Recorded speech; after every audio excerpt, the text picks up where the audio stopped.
disetor ke toko terkenal lah, toko batik. Ya, gitu. Nah, mereka kan menamai. Salam sehat selamat dunia akhirat. 1 jam saja biar paham. Nah, mereka kan menamai toko batik terkenal ya, itu. Gitu. Itu 2 kali lipat, Mas. Ya sama gitu. Ini sama juga ya. Sama juga. Itu pun kalau di lingkup tempat wisata kayak di Bali mungkin bisa 2 kali lipat. 2 kali lipat. Kalau dari sini berarti di lokal orang-orang Indonesia beli 5 juta. Kalau di Bali mungkin bisa 10 sampai 15 juta. Nah, soalnya dari art seni di gitar Bapak orang lebih tahu kan. Iya. Kalau di Bali sebenarnya kan Indonesia juga tahu. Tapi orang luar itu menghormati, lebih menghargai. Apalagi craftsmanship itu loh, langsung tangan itu gitu kan, ya. Orang luar negeri biasanya menghargai itu. Ya. Karena butuh waktu, butuh ketelitian, butuh rasa seni dan sebagainya itu. Ada artnya juga. Ada artnya ya. Jadi selain alat musik gitar, kemudian kajon atau perkusi ini, apa yang dibuat untuk alat musik lainnya? Paling kadang-kadang limbah-limbah sisa-sisanya itu dari catur gitu. Dari papan catur gitu ya, karambol begitu ya. Gitu. Oh, karambol ya. Karambol. Enak karambol itu. Iya. Karambol. Nah, kemudian sekarang yang kesulitan itu di apanya, Mas? Bahan baku, pemasaran, tenaga kerja, atau yang tenaga ahli. Gitu. Karena di beberapa tempat itu misalkan tembaga ya, sebenarnya pasarnya sudah bagus ya, tapi tenaga ahlinya kurang. Teknisinya. Ya, termasuk mungkin kemarin gamelan itu tenaga kerjanya kan juga kurang. Kalau di sini apa kesulitannya? Kalau masalah di sini selama pandemi itu mungkin ya pengaruh di Pak? Pemasaran mungkin kalau aku sih mungkin sudah punya kerjasama sudah sama punya pasar gitu. Ya. Ya selama pandemi kita kan udah vakum, nggak apa-apain kan itu Pak. Mungkin ya kehabisan modal juga. Nah itu di samping itu makanya dari ini mulai ini sebabat alas lagi ya, ikutin mana yang kemarin sebelum pandemi kita jalanin ya kita jalanin, tapi dengan nggak sebagus kayak kemarin sebelum pandemi kan. Kalau sebelum pandemi kita aktif terus Pak. Misalnya keringanan bantuan dari pemerintah kayak misalkan kredit usaha kecil itu KUR dan sebagainya itu sudah pernah mendapat. Aku kalau di KUR aku belum pernah. KUR belum pernah. KUR dalam segi pinjaman dari KUR itu kan dari program pemerintah itu belum. Yang 6% itu. Ya belum pernah itu. Belum pernah. Kemudian modalnya dari mana sekarang? Ya sekarang kita pinjem dari teman sama dari toko yang pesan, ibaratnya kan pesan 10, Pak aku nggak punya uang Pak, aku minta DP berapa persen, 10%, itu kan nanti kalau udah kirim baru pelunas di toko. Jalannya begitu. Cuma dia saling memahami. Sebenarnya sih kita sebelum pandemi nggak main begitu Pak.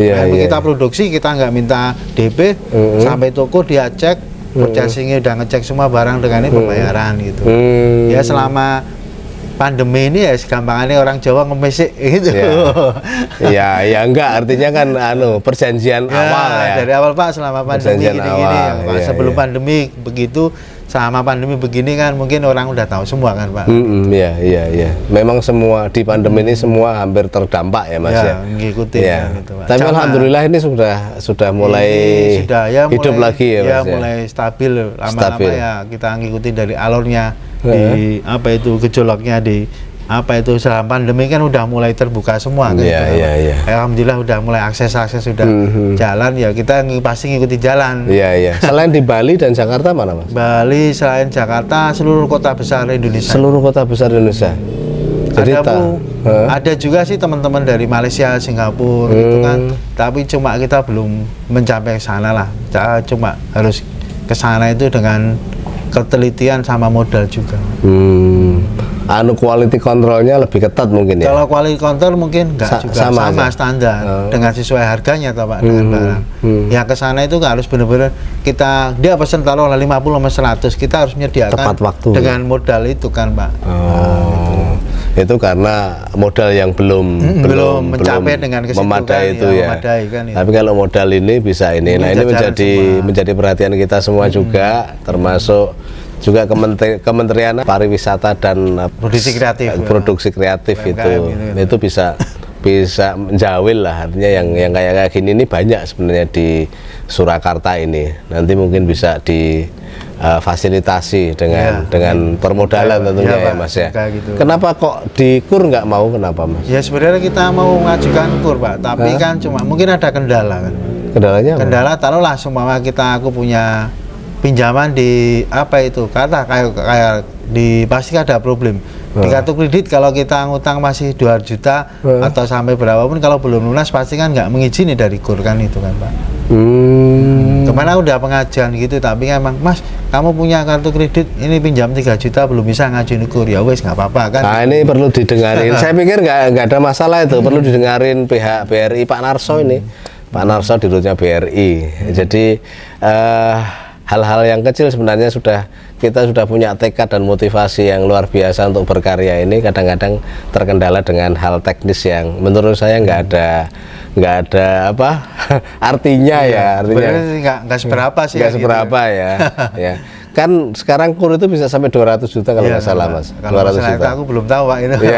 Ya mungkin itu bisa nanti Pak, bisa. Coba nanti kalau ini kita bantulah. Kalau masalah-masalah kecil hambatan itu kan sebenarnya nggak ada artinya lah, jangan sampai karena KUR itu yang mengucurkan pemerintah dengan tujuan dan misinya itu jelas untuk membantu perajin kecil yang kekurangan modal. Mosok kita mau bantu kemudian ada masalah kecil aja nggak dibantu. Ya nggak dibantu. Kecuali memang ada red notice itu ya Mas. Itu kan masing-masing kan udah dari pihak dari bank apa bisa nilai. Iya. Coba nanti ajukan aja Mas, saya bantu nanti. Ya. Kemudian mungkin ya kalau ada yang pengen bekerja sama mungkin juga bisa ya Mas ya. Kerjasama memberi modal boleh. Pasarnya jelas kok ya. Tapi kalau masalah di musik itu sepanjang masa itu kan. Sepanjang masa, nggak ada matinya. Nggak ada matinya kan itu. Orang pasti tahu kan. Tergantung kita yang produksi, kualitasnya gimana, peminatnya gimana, nanti yang nilai kan pembeli kan itu. Kalau kita ngomong bagus, kalau pembelinya ngomong jelek gimana? Yang nilai nanti kan membeli kan itu. Nah, cara bersaing selain ada ukirannya dan sebagainya, cara bersaing dengan gitar-gitar yang biasa-biasa itu gimana Mas? Ketika pemasaran? Kalau pemasaran itu nanti yang nilai kan dari ini Pak, pemakai sama toko. Terutama bukan pemakai dulu lah, pasti kita datang ke toko Pak.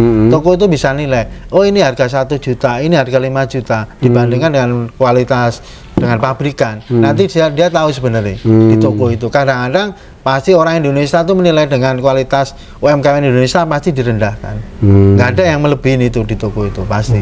Padahal sebenarnya itu pembeli sama pemakai itu tahu Pak. Brand Indonesia, produk lokal itu pasti direndahkan. Nggak ada yang itu ini lebih bagus, nggak ada itu. Semualah dari pemain musisi itu apa pasti.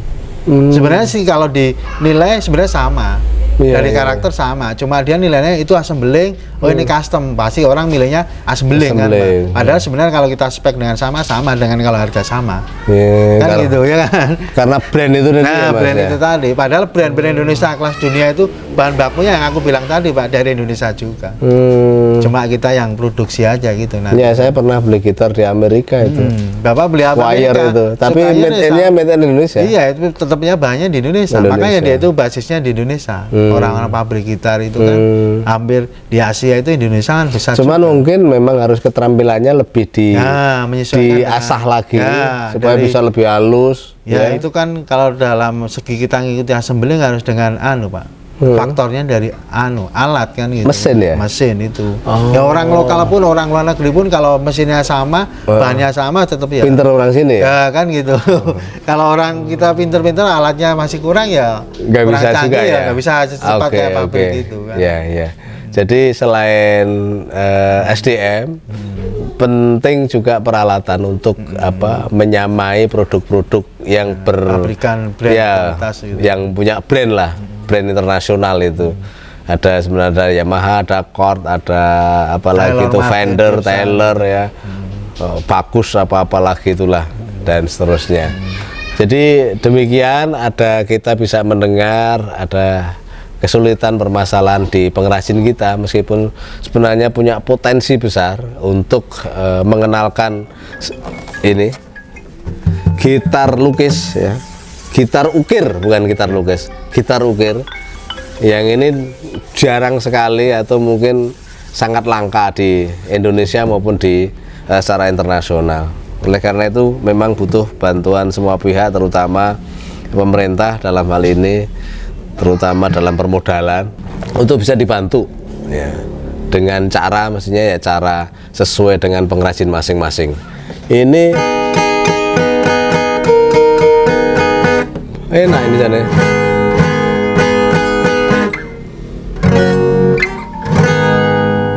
Dreadnought ya, Dreadnought ini. Bisa membuat gitar Dreadnought dengan rosewood ya, dan mahoni atau mahogani kalau di speknya gitar-gitar internasional. Jadi begitu, semoga nanti ada perhatian dari berbagai pihak. Tapi kalau dengan pemodal mau ya Mas ya? Ya bisa juga, bisa kalau juga dia, ya? Kalau sesuai dengan dia, kalau minat gitu kan Pak. Kalau minat nggak apa-apa ya? Kalau monggo silakan kan itu. Kita terbuka aja, kita buat semua gitu kan itu. Ya.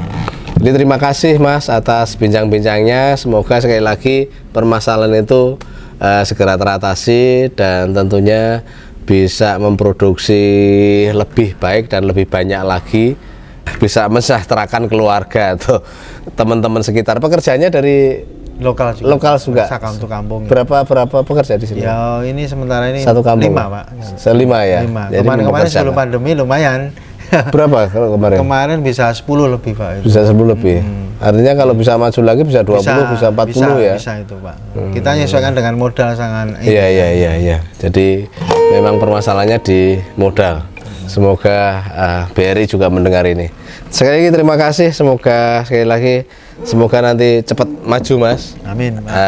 Hambatannya atau hambatannya bisa teratasi dengan baik. Ya, nah, demikian pemirsa bincang-bincang kami dengan Mas Teguh yang pengrajin gitar ya. Pengrajin kajon ya, dan pengrajin kayu, alat spot yang lain.